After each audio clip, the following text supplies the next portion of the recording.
So to use breakout rooms, click on this option, and you will see this dialog box wherein first you have to decide upon the number of rooms, how many rooms you want to create. So that depends upon the number of groups you want to have. Then you have to choose whether you want to make it automatic or manual.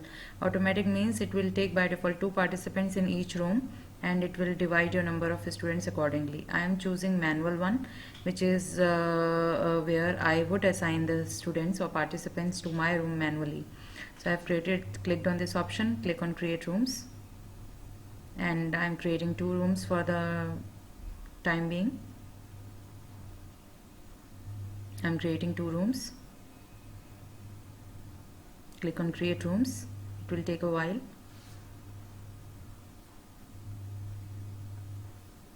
Once it will be created, you will see you will see by default 2 rooms with the name room 1 and room 2. And if you want to add more rooms, you will see the option add room is also there, and then you can rename your rooms also.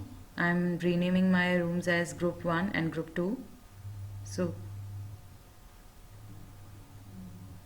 then second also I am renaming as group 2. Write the name and then click on rename name.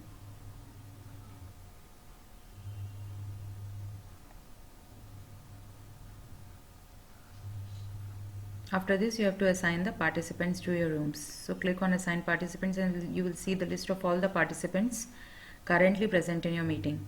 So I am assigning these 2 participants into my room.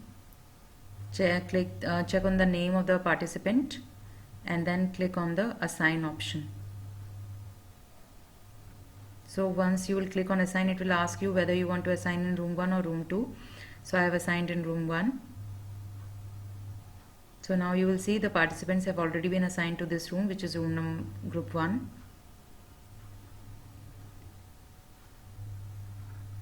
Now the other remaining participants, similarly you can assign to other room, which is group 2.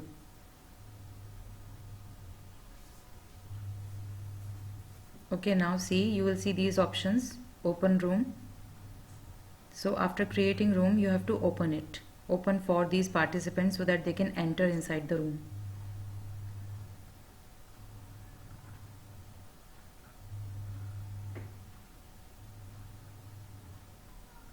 Once it will be opened, you can click on the room, like click on these 3 dots,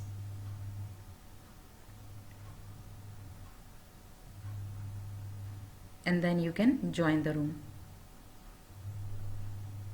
So it will be a regular meeting kind of thing with all the meeting controls, regular meeting controls, as you can see, and your previous meeting will also be visible on the screen.